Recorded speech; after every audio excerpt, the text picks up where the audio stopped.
Hello and welcome to the Try Talking Sport podcast hosted by me, Joanne Murphy. Whether you are an athlete, adventurer, endurance enthusiast or simply have an interest in sport, you have come to the right place for inspiration, encouragement, motivation and, as always, plenty of entertainment. What a whirlwind the last 2 weeks have been. I'm still on a high from the incredible week we had in Kona at the VinFast IRONMAN World Championships.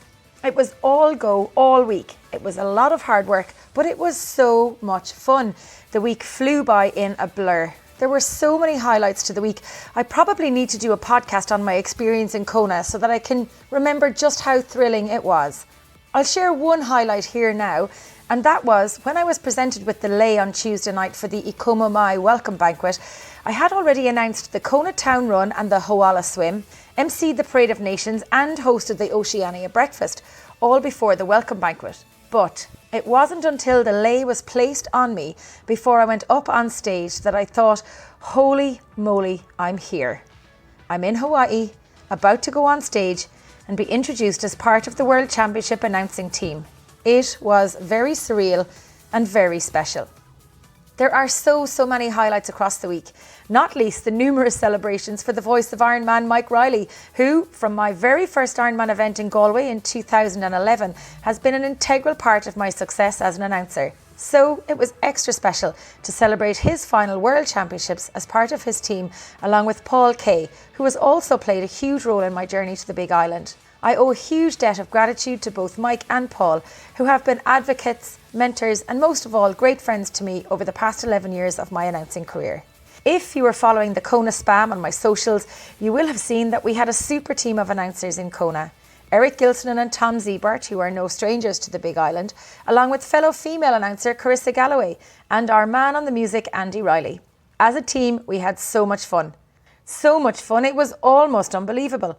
And I haven't even mentioned the racing or the results that unfolded on both race days. I think I will have to do a Kona podcast to capture all of that excitement. My feet have barely touched the ground since I left Kona last Tuesday. I did manage to catch up on some much needed sleep during the week in Tempe and then had the pleasure of working with Nick Edwards on the microphone for Ironman 70.3 Arizona on Sunday. Huge thanks to Judy, Jen, Max and all the team in Tempe for the warm welcome and a super day of racing. I promise I didn't bring the rain from Galway to Arizona, resulting in the cancelled swim. This week and right now, I'm in Sacramento for Ironman California, my final event with Mike Riley, before heading to St. George for the Ironman 70.3 World Championships. Another exciting 2 weeks ahead for my announcing adventures. Closer to home, keep an eye on the Try Talking Sport website for some fascinating and insightful Kona race reports from our Irish athletes. They will be published over the next few days. Shout out to our Emma Porter, who competed for Ireland in the UCI Gravel World Championships. Unfortunately, a mechanical saw her race plan go out the window, but she finished the race and there is plenty more to come from her over the coming weeks and months. Plus, she has been playing a blinder, keeping the website up to date whilst I've been off gallivanting in America. There's lots of news to catch up on over on the site, so go check it out. Plus, she will be previewing the 70.3 World Championships and the ones to watch going into that race. Also close to home, Oliver Harkin has some one-day triathlon camps coming up on October 23rd, November 13th and December 4th. Check out all the details over on www.trytalkingsport.com. Finally, a very special shout out this week goes to the incredible Damien Brown, who, after 112 days at sea, successfully completed his row from New York to Galway. If you have been following Damien's voyage, you will know that it was a mental and physical feat almost beyond measure to complete that row. An incredible story that should be turned into a movie. Check out his Deep Roots podcast for the raw account of his row home from one side of the Atlantic to the other.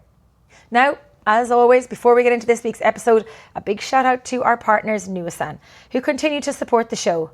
I am still using their products religiously whilst I'm here in the States, so much so I've almost run out of the body moisturiser and might need to get our Galway girls, Natasha Carrick and Rose Lynch, to bring some out to Utah when they land here for the Ironman 70.3 World Championships. If you want to check out the products for yourself, go to www.nuasan.com and use the code TTS15 to get 15% discount on your purchase. Now to this week's episode, which is simply fabulous, much like our guest, Cherie Gruenfeld. Cherie has embraced a life in sport and specifically in triathlon for 3 decades. Taking up the sport at the age of 48, last week in Kona at 78 years of age, she became the oldest female ever to complete the IRONMAN World Championships in Kona, her 14th world title on the Big Island. An incredible achievement for the author, advocate, coach and all-round inspirational athlete who has achieved more in sport than many of us can dream of. In addition to her 14 Ironman World Champion titles, she is a 4-time Ironman 70.3 World Champion, a WTC Female Athlete of the Year, a multiple USA Triathlon Female Grandmaster of the Year, an inductee to the USAT Hall of Fame, and in 2020 was inducted into the Port Angeles High School Athletic Hall of Fame for her success in badminton. Cherie truly embraces the life of an athlete, living and breathing the sport of triathlon. When she is not training for her own races, she is using her passion, dedication and commitment to triathlon to help change the lives of children in inner city San Bernardino in California.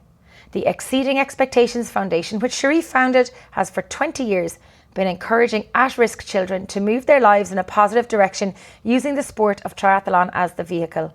Cherie is softly spoken, yet her tenacity, courage and determination is stronger than many people half her age. She is a shining star in sport and in life. Her age may be slowing her down physically in sport, but her appetite for life and for success shows no signs of slowing down. She may have made her final appearance on the finish line in Kona this year, but we can expect to see her on plenty more finish lines before she stops racing altogether. This is a truly inspiring episode of the podcast, and if you ever thought you couldn't do something or that you were too old to try something new, then Cherie is the epitome of you can do anything you set your mind to, you just have to give it a try. Now, go grab a cuppa and enjoy the show. Cherie Gruenfeld, welcome to the Try Talking Sport podcast. This is really cool. Happy to be here. Where exactly are you in the world? I'm in Tempe in Arizona at the moment, but by the time this podcast goes live, I'll be in Sacramento in California. I'm in California, in my home in Palm Springs. Oh, nice. What's the weather like there? This is what we call beautiful. It's like 90, 95 degrees.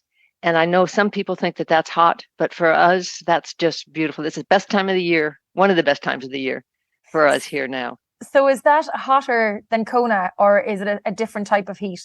Well, both. It's hotter and it's drier. But during the summertime, we sometimes have hot, like 115 degrees and high humidity. So it can be really, really ugly, which is one of the things that pushed me out of doing Ironman for a few years.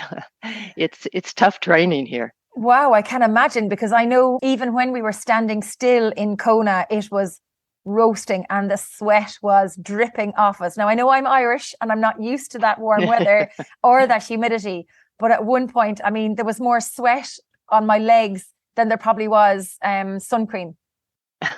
I believe it. Those are tough conditions. You know, my training here, living and training here, really helped me prepare for that. We are just a week after that fantastic race day we had on the Thursday of the 2022 Ironman World Championship, where you became the oldest female ever in the history of the World Championships to cross the finish line at 78 years of age. How in the name of God did you do it? Well, the first thing I will tell you is I never, ever intended to do this till I was this age. And this was not a goal I ever strove for, to be the oldest. But I will tell you, it's tough at 78. It is, I have to fight thinking about what it was like. In other words, out on that course. And I'm working at a certain level and feeling how tough it is, and remembering that some years past, it just wasn't this tough. But, you know, this happens to us all. And I believe I've always lived my life thinking, as I've gotten older, thinking we have to age, but we don't have to get old. And so I just keep powering away and doing what I can do. You know, you take what you got right now and do the best with it that you can. How many times have you now raced in Kona? 22. 22 times. And this was the 14th time that you were crowned the world champion. Yeah. Wow. It's insane when you think about it. Well, you know, it's been a 30-year run. I went from 92 to 2015, just missing 2 years with injuries of some kind. And then I decided that I always said that when the training wasn't fun any longer, it was time to walk away from it. And in 2015, I was out training on the bike. I was doing a 70-mile ride. It was 118 degrees. And actually some firemen came up in their truck and said, "You have got to get off the road." He said, "You shouldn't be out doing this." And I said, "I'm just 10 miles from home. I'm okay." And they got in one of their littler trucks and followed me all the way home. That's how intense it was. And I thought to myself, while they were behind me and I was getting home, I'm not enjoying this. And I think it's time to walk away.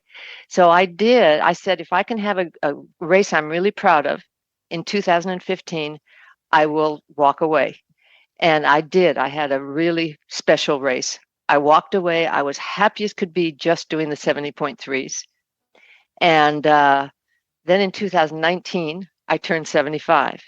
And there was a record in the female 75, 79. And I thought, whoa, I think I could get that. So I decided one more time I would go back. So I started training. I qualified. Training was going very well. And I wasn't feeling the age as much. I was really confident in this. And in July, I was diagnosed with cancer. And so that suddenly put the halt on everything. So I couldn't go in 2019, and I instead took care of this, got the treatments, and it's fine. By 2020, I was ready to go again. And then COVID came. 2021, COVID came. So by the time they brought the race back, I'm 3 years older. I'm 78. And I really wrestled with whether I should do this, because if you've never gone from 75 to 78, at least for me, it really is a huge difference between 75 and 78. And I knew I thought I understood what I was getting into, and I wasn't sure that I wanted to do that. But then I realized I started this thing. I'm not one to say, okay, I'll just give it up. I needed to finish it. And so I went to, I decided I'd make the decision in June. I went to Honu 70.3 and had a good race there. And I thought, yep, I can do this. So then I put everything into training for that.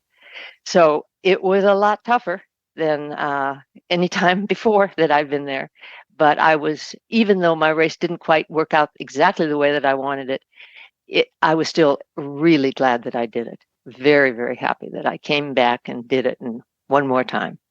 Because you went from being the baby of the category at 75, potentially in 2019, to being midway in the category to nearly at the top end of it, the most senior member of the category. So there is a big jump between 75 to 78 in general life terms anyway as well, never mind taking on the 140.6 miles of racing on the Big Island.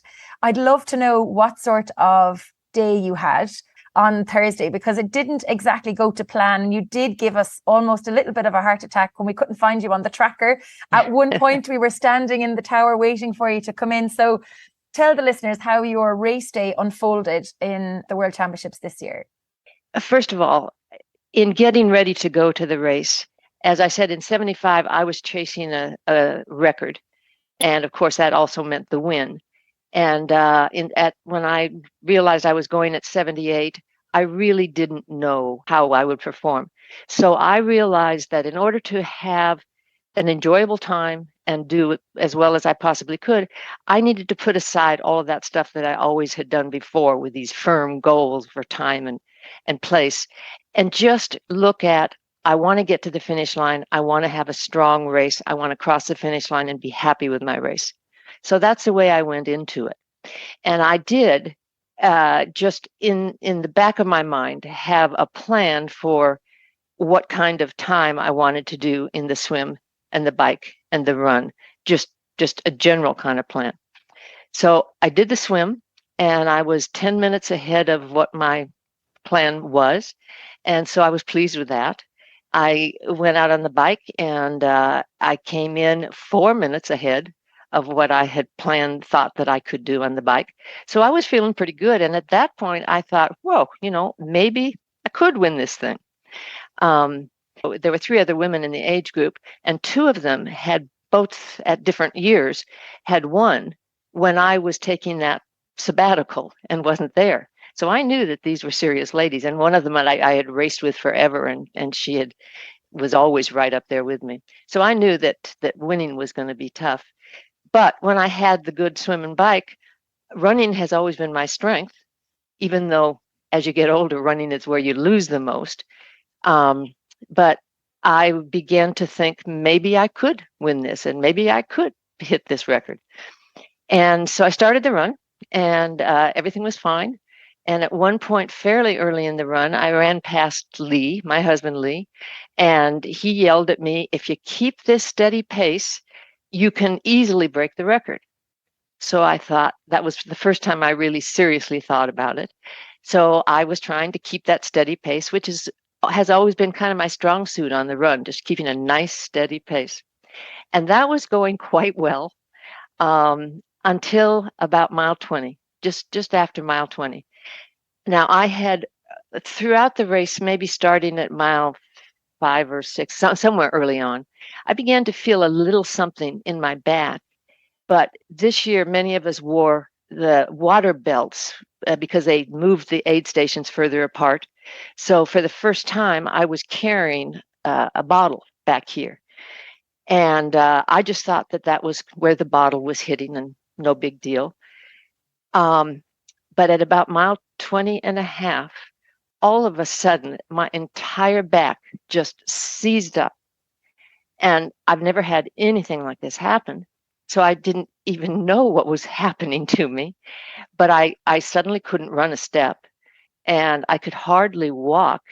And as I'm trying to walk, I realize my back is I can't stand up straight. I'm kind of bent over. But I realized that I didn't know what was happening, but I didn't figure that it was going to go away. Although I tried some more salt and more broth, and I tried everything I could. And so I just looked at it and realized somehow you got to get from here 6 miles more. And I just kept doing what I could do. And there are trees and light poles kind of along the road. And so every time I would see one, I would go over to it and grab it and pull myself up, which would give it temporary relief just to get going again. And then the minute I left it, I would go down again. Anyway, that's the way that I knew that I was going to have to come into the finish line. And that is the way, in 21 races, I've crossed the finish line with my arms up here, and, I have these great finish line pictures. And in 22, not so much. I look like a little old lady just crossing the finish line. But of course, the record slipped away from me, but I had a good lead when this whole thing started, and was able to hold that and take the win. So I was grateful to be there, grateful to have made it. And it gave me certainly an appreciation. I've seen many people hunched over like that as they are coming down at Lee or as they're out on the highway. And I felt badly for them, but I never truly understood what it felt like or how tough mentally you had to be to suck it up and somehow get to the finish line. So that was certainly a good learning lesson for me. And then when you guys all met me at the finish line, I know that many of you had been worried about me. And so to see me really gave you some relief. But, I felt like I was being treated like I had won the damn race. And that kind of made me feel a little guilty, but also really good, really good. So that was it. That was it. And of course, then the question came up by many people, well, don't you want to come back and redeem yourself next year? And the answer is still no. This was the final one. This was my race. Whatever it was, this was my race. And I'm not unhappy with it. So it's amazing. Like when you think about it, there's people around the world who wouldn't even go out and walk a 5K at any age. And here you are at 78, completing 140.6 miles. I'd love to know how you convinced yourself to keep going when your back was giving you trouble, many people would have quit. At 20 miles into the race, many people would have said, I'm done, get me out of here. I don't want to, I just can't go any further. So how did you overcome maybe the negativity that might have been in your head that was telling you to stop? What propelled you to that finish line? Well, that's an interesting question. I will tell you that never once during that horrible hour or whatever it took, never once did that thought even cross my mind of stopping. Many people that saw me out there and people at the aid station, other racers, asked me if I wanted them to call for help. And I would never have considered it, never. And I guess when I'm out training, if I'm having a rough day, I will never quit. I will never quit. And I don't know, I guess that's something that I was born with, or it's just part of my DNA. So it wasn't like I had to convince myself. The only question I asked is, how are you going to do this? And then I just prayed to God that it wouldn't at some point just, that I'd just fall and have to crawl. But I was going to get to the finish line. And it helped to know that I had plenty of time until midnight. If I'd have been under the pressure of that, it might have really been a different story. What was your final time? 16:20. And I never thought I would do this race and see 16 in my time. But I figured that, well, it doesn't matter. I was aiming, it looked like I could have about a 15:30 race, and that would have been very satisfying. But I didn't, The race is 140.6 miles, and if you have troubles, you have troubles. You sound almost disappointed, yet you've overcome so much to get to that finish line. Of course, there's a little disappointment. Nobody wants to finish like that. But I would always temper that with, I'm proud of it. And I will tell you, I had one other race in Kona where it wasn't anywhere near like this, but I had taken a fall just a couple of days before the race and cracked a couple of ribs. And the whole day was painful and slow. And it was the first time I didn't make the podium, and it was just not a good day. But that was still one of the races that I was most proud of. And this one is probably the race that I'm the most proud of. And, when things are going well for you, you get to the finish line and it's just, that's what I planned for. I did it. When things don't go so well for you, you got to call on other things to get you there. And it's nice to know that I got the other things to get me to there. So no, I'm not disappointed. Okay, good. Because you shouldn't be, because it was a phenomenal achievement. I'd love to know what kept bringing you back to Kona. Why Kona every time?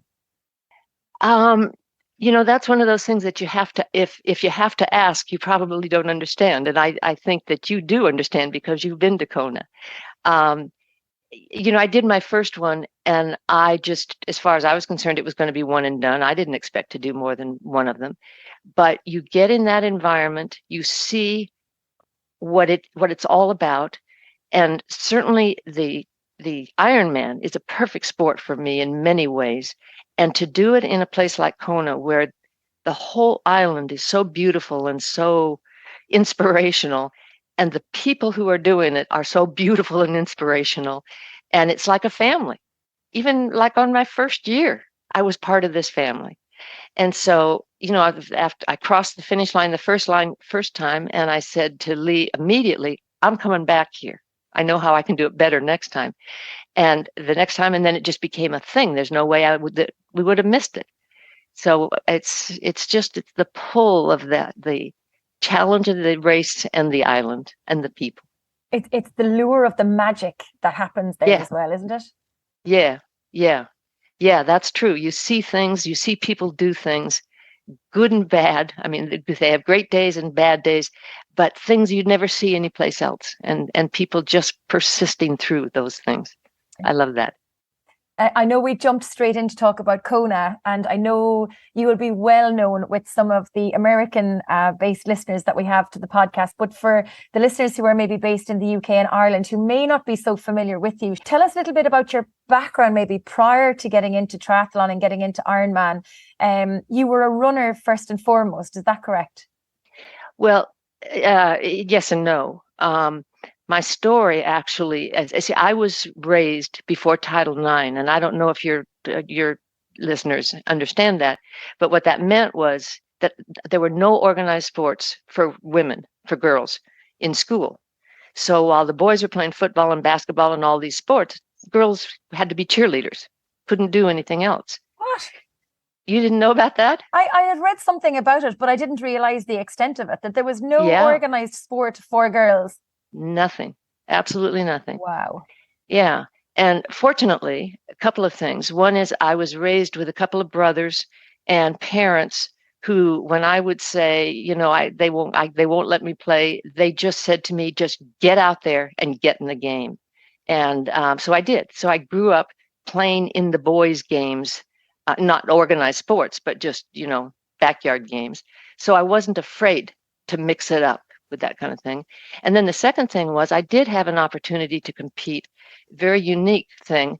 When I was in junior high, I was raised in a small town up in Washington State, and there was a man in our town who knew something about badminton. And so he started a badminton program. And I decided to go see what this was all about. And he spotted me for some reason the first night I was there, threw me into a game, and realized that I had a little something, and I became a national champion in badminton, singles and mixed doubles. Well, now that's something I didn't know. Yeah. And I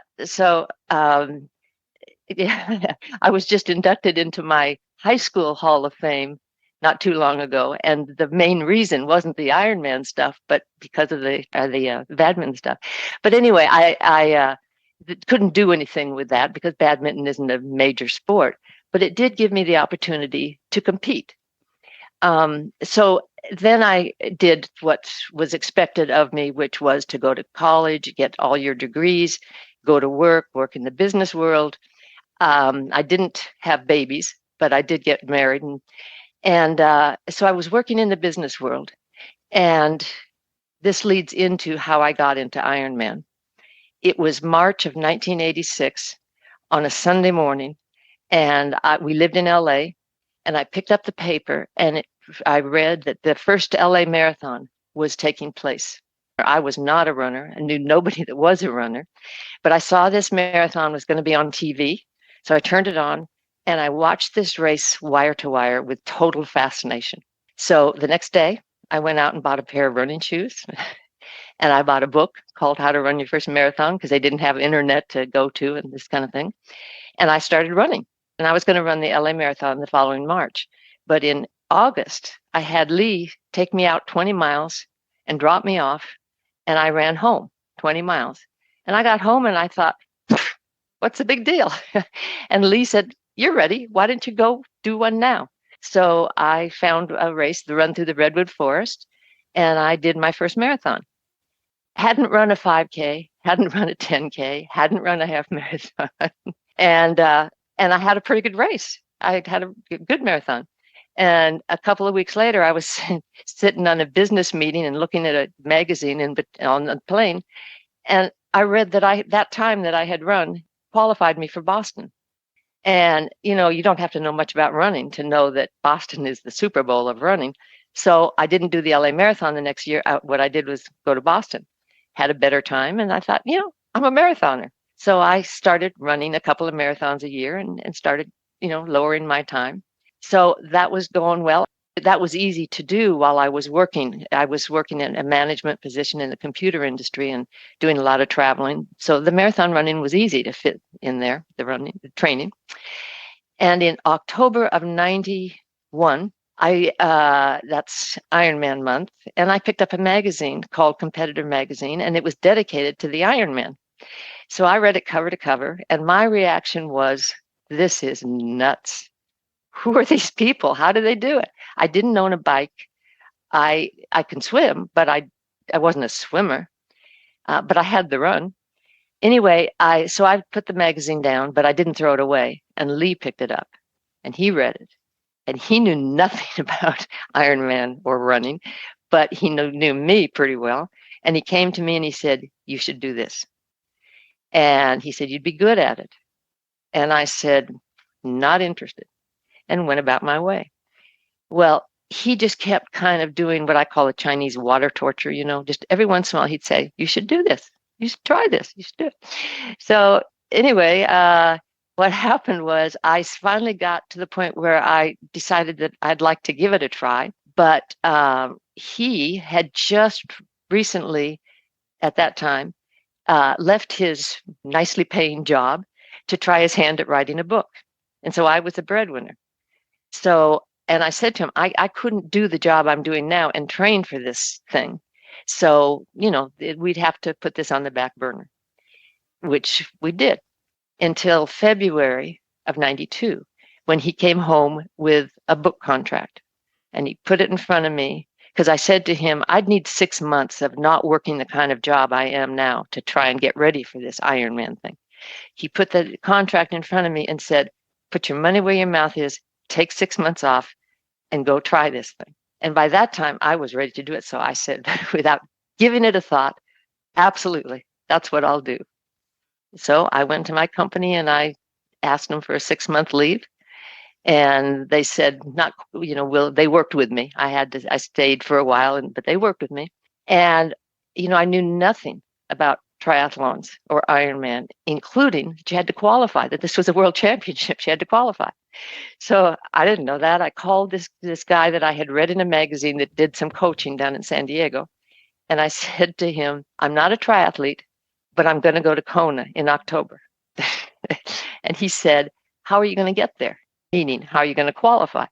And I thought, this man is not very bright. And so I said to him, kind of in a tone I shouldn't have used, "Well, I thought I'd fly."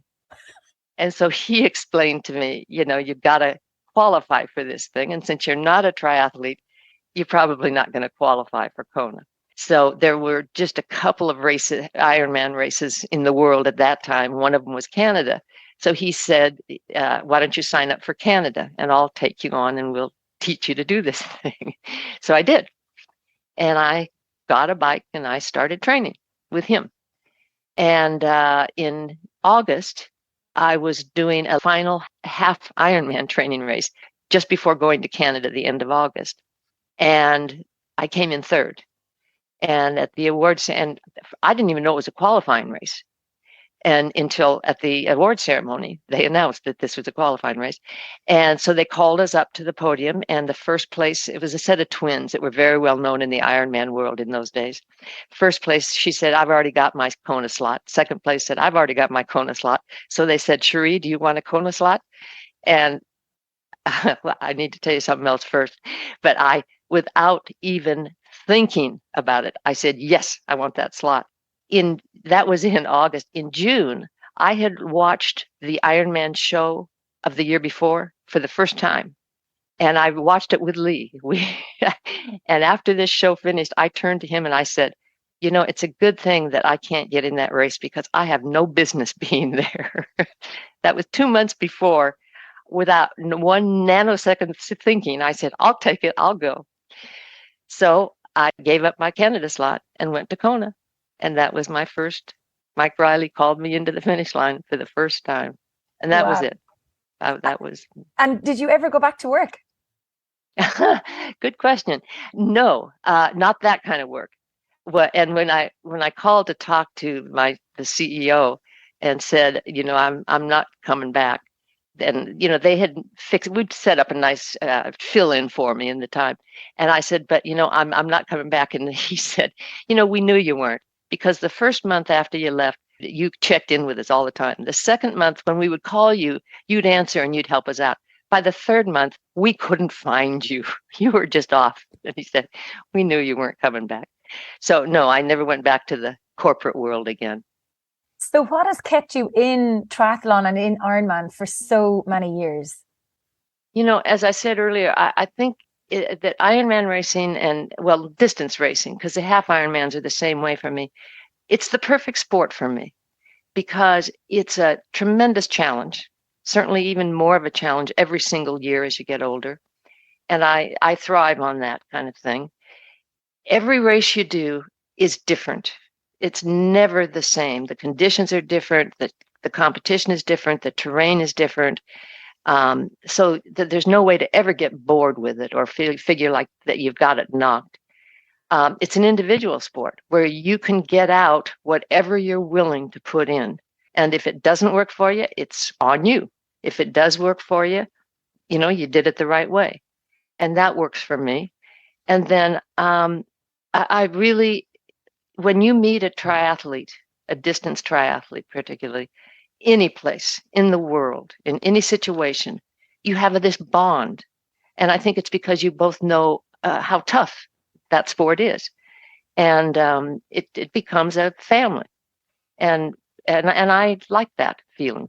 So for all those reasons, I don't ever want to walk away from it, to tell you the truth. I intend to stay in it as long as I possibly can, just not the Ironman any longer. So will you continue to do 70.3 distance races, or will you drop down even as far as an Olympic, or is it the middle distance is the next step? No, the 70.3s, and I'll do those as long as I am able to do them well. And I'll include some Olympics and sprints. But no, I'm 70.3s now. So what does a typical training week look like for you? On any given week, what does it look like? Kona would be slightly different, but say, for example, now to the end of the year, is this your off season, or will you have another race before Christmas time? No, this is pretty much, I mean, some years I have, but at this point right now, it's really the off season. I have this program for kids, which I hope we'll get to talk about later on. And I have always in the late October, November, December timeframe, have a lot going on with them. And those races are usually little sprint races. And so I do those sprint races with them. But no, I really don't focus on any big racing after October. This year they had the 70.3s championships following. And if I had been a few years younger, I would have done both. Many years I did do both those, whether they were in September and October or October and October. Not this year. And so just to come back to that question on like a typical training week. So say in, 4 months out from Kona, what would you have been doing in terms of training? Swimming 3 or 4 times a week, biking 3 to 4 times a week, and running 3 times, not necessarily off the bike any longer during that period of time. When I'm not really focused on a race, I do all those things. I don't do them aggressively. I don't do them long. I do a lot of kind of fun riding and swimming and running. But then when I've got a race in the distance, then I do those same things, but it's really focused, and here's a workout where I'm going to do intensity, and here's a workout where I'm going to do distance and track that. And I do strength work now. I've started this the last few years religiously, regardless of where I am in the training schedule, because I believe that that's what's going to keep me in the game longer, is being strong. And I think it actually helped me in Kona, although that last 6 miles, I don't think that had anything to do with strength, with not having strength. But I think it did help me have the good first part of the race. Absolutely. I wanted to ask you a question with regards to maybe as we age, we slow down, we're slower doing things, especially in racing, than what we were maybe 10 or 20 years ago. How do you deal with that as you get older? So maybe comparing yourself to what you're at now versus what you were at, when you were 50. It's a really good question. And it is a fine line you walk. You want to keep pushing, because if you don't, you are going to slow down worse. Because I believe that we can do things that we don't know that we can do. We can keep more fitness and more speed and strength than we realize we can do. And the only way to find that is to work at it. But you also have to be prepared to accept as good stuff what you can do today. If you look back at your training logs from at this age, even from last year, even from 6 months ago, you could get depressed. So you have to believe that you can keep pushing hard and doing what you used to do just a short time ago, but accept the fact that this is what it is, and this is what I'm going to try and get the most out of right now. Take what you've got right now, and you work with that. It's not going to return what it used to, but you got to get 100% out of that you have right this minute. But it's a tough mind managing game, that's for sure, because it's not fun. Yeah, and that's a great answer too. It's all about being mindful and being in the moment, and maybe not comparing yourself to what you were 6 months or 6 years ago. But being fortunate that we understand as we age that we're able to do these things. There's lots of people who aren't in that position, who are able to do things as they reach an older age group. So being able to do everything that you can do is a blessing. I'm going to ask you now about your foundation, the Exceeding Expectations Foundation. I was reading up on it and it sounds absolutely incredible. Well, in December of 2000, I was invited to a school to speak to kids. It was a school at 5th and 6th grade kids.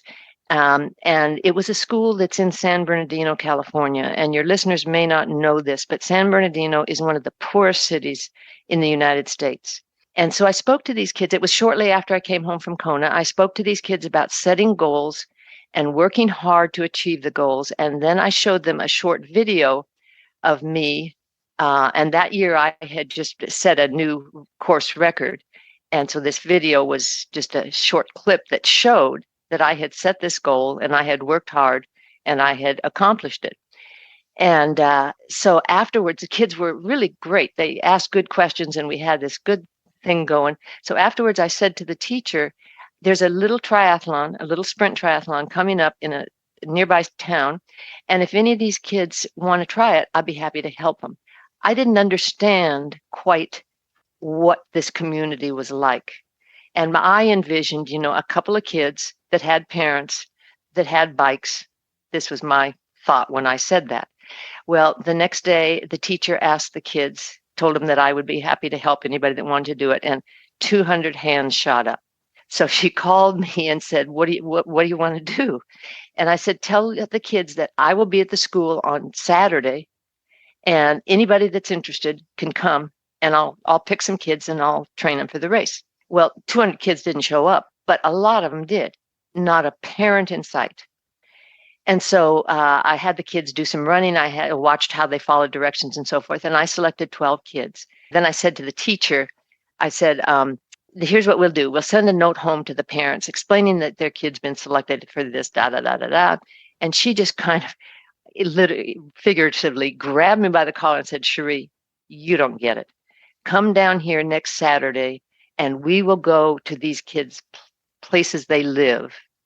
And you'll see what we're dealing with here. And on that next Saturday, my life changed. I had seen poverty, but it had been from the outside looking in. And this time I went in and looked out and it was just hopelessness. And I realized then that we could do something. We could help these kids by getting them out and taking them to races and so forth. So I went to my friends and said, can you loan us some bikes? And I went to the race director and said, can you let these kids in? And I set up relays for them so that I trained them to ride the bike. And then I got someone to swim and to bike for them and took them to this race. And afterwards they came to me and they said, we want to do it again. So I said, well, the next time you got to bike and run. So we trained them to do that. They did that. Then they said, want to do it again? And I said, okay, the swim. Well, this is where things almost fell apart because these kids, they don't have pools. They live 60 miles from the ocean and most of them had never seen the ocean. And so I said, here's the deal. You get to the swimming pool. The swim is the last in these sprint triathlons. You get to the pool, climb on my back, in my arms. I don't care how you want to do it. I will get you to the finish line. And so that's what we did. And from that point on, they started racing. And that was good. And I felt like we were doing something for these kids. But about 3 months later, I was in the car taking some of them home. And I was talking to them about graduating from high school and going to college. And little Nicholas, sitting in the front seat with me, turned to me and said, Cherie, these exact words, Cherie, why are you talking to us about that? That's for other kids. It's not for us. And that hit me like a ton of bricks. And I realized that this racing was good, but it was not what they needed. It's not all they needed. They needed someone to make them believe that they could get educated and they could better themselves. So that's when Exceeding Expectations really started, because our goal is to use sports to give them the skills that they need. But the overall goal is to get them educated and get them out of the environment that they're in. And it's been 20 years. And we now have kids who have graduated from college. We have 2 that have master's degrees. Every kid in our program, if you ask them what they're going to do, the first answer is, I'm going to college. And they had every right to believe that it was for other kids, because I didn't know this when I picked those 12 kids and started training them. Not a one of those 12 kids had anybody in their families who had ever graduated from high school. So the expectation was that they would drop out sometime during high school. The girls would get pregnant. The boys would drop out and do whatever. That was their life. So we're trying to, and it's working, one kid at a time. We don't get them, we don't save them all, but one kid at a time. And it's my love. Is it? Other than Lee? Mm-hmm. Oh, yes. Lee's right up there. Just about. But it almost comes back to, this thing. I'm not sure if you're aware of it. In Ireland, for a number of years, we had this 20 by 20 supporting women in sport. And the tagline was, can't see it, can't be it. So those children, if they didn't have those older adults or those role models within their community, they couldn't identify with who they potentially could be. So by what you've done over the past 20 years is you've provided the opportunity for the kids not only to see beyond the barriers that might be there surrounding them and their existing environment, but also given them hope for the future and given them role models to aspire to be and to look up to. No more than yourself at 78 years of age being a role model to every other woman around the world, that age is not a barrier to success in sport. Yeah, that's very true. In the beginning, these kids were told, and I heard this over and over again, they said that they'd go home after spending time with me and they'd be told, don't hook up with this white lady because, she'll leave you after a while. And we had nothing to prove it that we could do this for them at that point.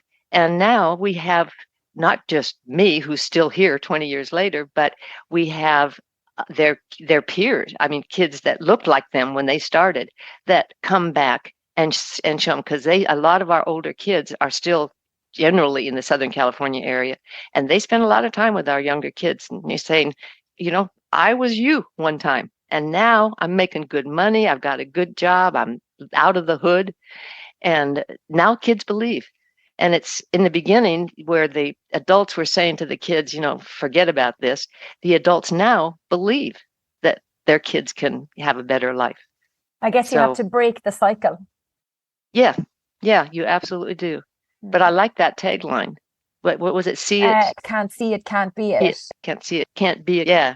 Yeah, that's so good. If you can't see your role model in front of you, you can't aspire to be like that role model. Coming back to you and your own success in sport and in business and in life, where do you think the drive came from to be so successful and to go and chase those big goals?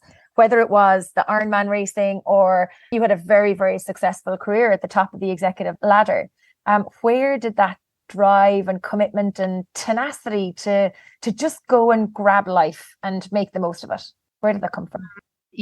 I believe that my upbringing with the parents that I had is a major thing. I didn't have as much fun growing up as, say, some other kids whose parents were a little different. My parents were there was no coddling of us. I told you, they said to me, if you want to play with the boys, just go out there. We don't want to hear from you. Just go out there. And there was this expectation, like, for example, in our house, there was a wall where there was a picture of each of there were 3 kids in the family, framed. And you got a bigger picture when you graduated from college, which was absolutely expected that you would. And those kinds of things, they were just expectations. You absolutely are going to college and you're going to do this. And when I played badminton, my mother went to every game and said, you didn't work hard enough. and I think that even though I wasn't necessarily enjoying that kind of an upbringing, I thank them for it, because I believe that that's one of the things that has created this person and what I am and the drive that I have. What excites you about triathlon? Probably having the opportunity to do something that is hard and unexpected of somebody like me, and having the opportunity. I don't always succeed, but having that opportunity to do it. There's lots of the listeners who are going to be tuning in going, oh my word, she is amazing. How does she keep doing it? I've never done a triathlon in my life. How do I take it up? I know you were in your 40s. Was it your 40s when you started triathlon? 48. Right, 48. So in fact, you were nearly 50. Mm-hmm. Wow. For any of the listeners who are maybe contemplating taking up a big challenge, whether that's triathlon or a marathon or whatever their challenge is, what advice would you give to them about getting started? The first thing I would say is, do not be afraid. You go into something new, and the only failure is being afraid to try. You may look stupid doing it. You may not succeed. Things may not go the way that you want them to, but so what? So what? Jump right in. You figure it out as you go along. I always say, you jump off the cliff and build your wings on the way down. Don't just stand on top of the cliff saying, I'd like to do it, but I'm afraid. Just jump. And the worst thing that can happen is you won't accomplish it, but figure out what you did wrong and go back and try it again, and try it again, and try it again as many times as you have to. But you can spend your life saying, what if I had tried this? Or you can get out there and do it. One of the things that I have sometimes when I give talks, I call it my what if talk. There are times when I can wake up in a cold sweat and think, what would my life be if I had not tried that first triathlon, that first Ironman? I would never have known I had it in me, ever. And if I'd have gone my whole life not knowing that, and so that would be my first advice to people that want to do it, is you may have something inside you. Go find it. Go find it. I guess I got a little bit from my folks, just go do it. But that would be the first advice. And then, once somebody started, if it was triathlon or something, I would help with a little coaching. But you got to get somebody to dive into it first.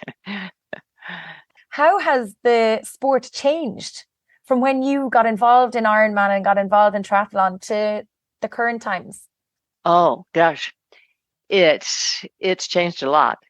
But once the gun goes off, the race is still exactly the same.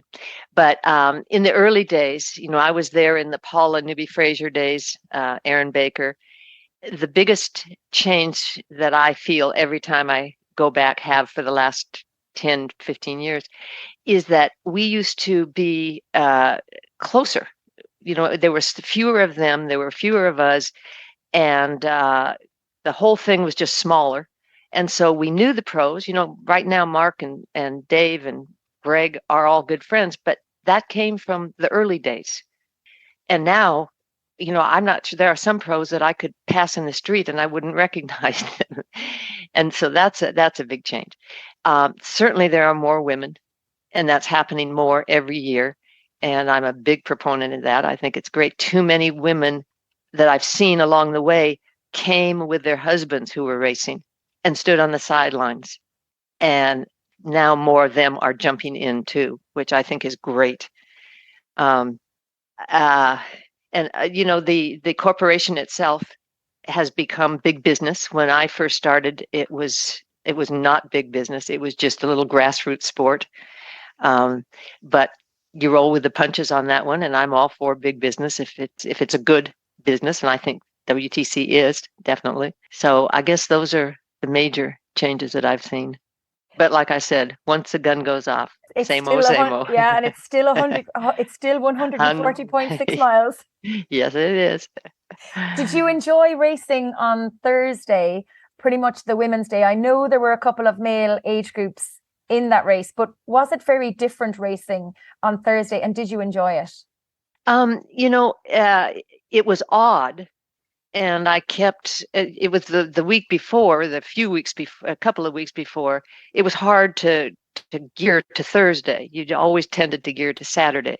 So, but that was just, logistics and getting used to something new. But as far as just racing with women, they started that in the 70.3s a few years ago. And I had never enjoyed necessarily just early in running and early triathlons. I was not one of those that tended to go to women's races. I don't know why. But so when they split them up, I wasn't sure how I was going to like it. But I love it. I think it's really good. Not that women aren't aggressive racers, but there's just a lot more safety in just being out there with women. And, it's better for the guys. They don't have us to worry about. And so it was fine. And the guys that were out there with us, this year, it was fine. It was. And I think as well, we also got to see the women's race and got to enjoy, say, the women's professional race rather than it being, yes, I suppose, aired alongside the men's race. We actually got to see full on how exciting the women's professional racing was, which was really cool, I have to say. I would absolutely say that for the pro women, that the split up is absolutely the best thing that ever happened. Speaking of women in sport, you've been in the sport a very long time. I'm sure the barriers are still similar. I know we've moved on a lot over the past 30 or 40 years in sport, but barriers that you see for women to get into the sport of triathlon or to Ironman, what barriers do you see and how can we overcome them as females in the sport? I'm guessing that a lot of people would disagree with me on this, but I think most of the barriers to women getting in the sport come from the mindset that women have, that this is, like I said, their husband's sport or their boyfriend's sport. I just don't think that we've somehow let women know that they can be as tough as the guys, that they can take on a huge challenge. Now, it's a problem, and I don't know how individual people solve this, but when you've got children, because two people in this life has got to be tough. Your kids you can't expect your kids to understand that you sit tight, I'm going out for a 100-mile bike ride. You got to work that out somehow. And the women have to stand up and say, we're going to share this. It's not just for you, it's for me too.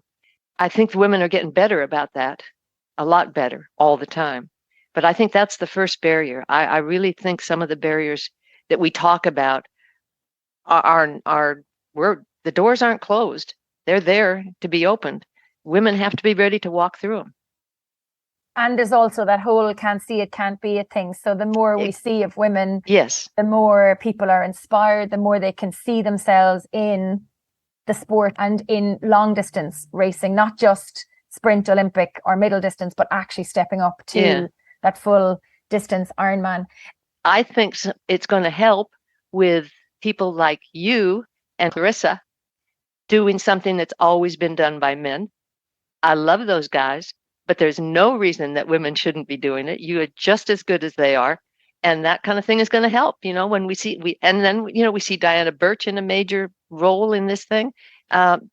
It's there. Women just have to realize that it's not just for you women and us, it's for them too. Absolutely. And it's breaking those barriers maybe and putting the best foot forward and a little bit of self-belief as well, I think, in that you can do what you set out to do, even though it might seem like a monster challenge. Before we finish up, I want to ask, who inspires you? Because you inspire lots and lots of people, and particularly women, but who inspires you? I admire greatly the pros. They are just superhuman. But when I go to a race or watch an Ironman, the people that inspire me are the young folks who are raising kids and doing this. Chris Nikic, who is overcoming tremendous barriers. The challenged athletes, the older folks, all those people who you would not expect to be able to do this and have done just what I was talking about before. They have just simply jumped off the cliff and figured it out, and they're doing it. Those are the people that inspire me. I love watching the fast pros, but my inspiration comes from the everyday man.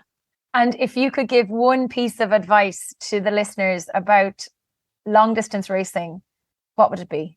Well, this may not be the kind of thing you're looking for, but go do it. Give it a try.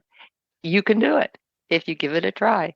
Okay, we're nearly there now. I'm going to keep asking you just rapid fire questions. Are you going to go back to Kona as a spectator and enjoy the magic of the Big Island in 2023? Undecided. When I stopped the first time, I did go back for the first couple of years. We have a big trip planned on a biking tour in Spain and this year. So we may do that instead of Kona. The answer is I don't know. We might or we might not. So when are you going to Spain? In April. Oh, because if it was around August, you could have raced at Ironman Ireland 70.3 in Cork on a second transatlantic trip. One problem is I am not good in the cold. Never have been, but as I've gotten older, it's gotten worse. And Ireland is cold, isn't it? Yeah. Yeah, so that may not be at the top of my list. It's not as warm as where you are right now, but it might be a little bit too chilly. Well, it's the water that gets me. I can put up with the other stuff, but the water I go hypothermic too easily. So the answer to your question is I would go back to Kona. Maybe if we don't do it in 23, we'll probably do it in 24. I love the place. And when I've stopped doing it on my own terms, I'm happy there. Okay. And then my final question is, what's next? I don't know for sure. I certainly am going to focus on the 70.3s. I'm not going to go to the World Championships in Finland, but I am going to go when I'm 80 to New Zealand. And you can say you heard it here. Wow. So, that will be my focus. But I do not know. For the next few months, I'm just going to spend more time with my kids because getting ready for Kona this year, there were times when I couldn't be with them and I wanted to. So I will spend more time with the kids. But I'm not leaving the world of triathlon by any means. Good. Well, thank you so much for joining me on the show. It was an absolute pleasure to meet you again in person in Kona, to watch you come down that finish line. It brought a tear to my eye, and you are genuinely a huge inspiration to so many of us around the world. And I wish you the very best of luck with the next chapter of triathlon, wherever that may bring you. And I look forward to seeing you in New Zealand when you're 80. Holy moly. Thank you very much. I've enjoyed this. Brilliant. Thank you so much. Thanks for tuning in. I hope you enjoyed this episode. You can get in touch with any feedback or guest suggestions by emailing me on trytalkingsport@gmail.com. If you would like to hear more great episodes of the podcast, be sure to check them out on our website or wherever you get your podcasts. With lots of episodes of the show now available, there's a huge back catalogue of inspiration and motivation to choose from. You can follow all of our activities and podcasts on Facebook, Twitter, LinkedIn and Instagram. If you have any feedback or guest suggestions, please email me on trytalkingsport@gmail.com. I really would love to hear from you. Until next time, thanks for listening, stay safe, keep smiling, and remember to look for fun and adventure in every day.